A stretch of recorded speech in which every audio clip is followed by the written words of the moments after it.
I, Barack Hussein Obama, do solemnly swear to preserve, protect, and defend the Constitution of the United States. The original Constitution, I think it is an imperfect document, and I think it is a document that reflects some deep flaws in American culture, the colonial culture nascent at that time. I think we can say that the Constitution reflected an enormous blind spot in this culture, and that the framers had that same blind spot. It also reflected the fundamental flaw of this country that continues to this day.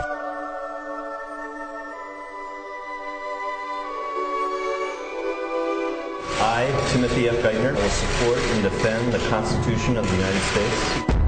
Congress legislated in the Emergency Economic Stabilization Act a range of very important new authorities. Sir, in the Constitution, what in the Constitution could you point to give authority to the Treasury for the extraordinary actions that have been taken? Every action that the Treasury and the Fed and the FDIC is been using authority granted by this body, the Congress.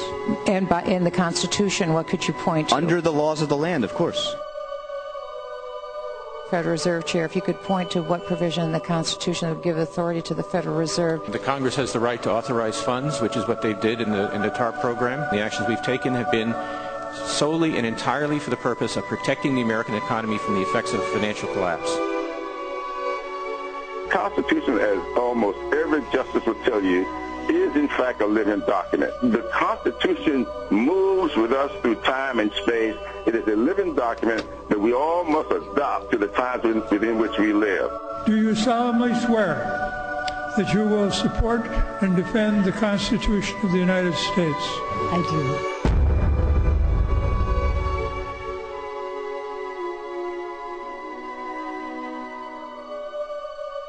It turns out we actually need an international criminal court. We actually need one.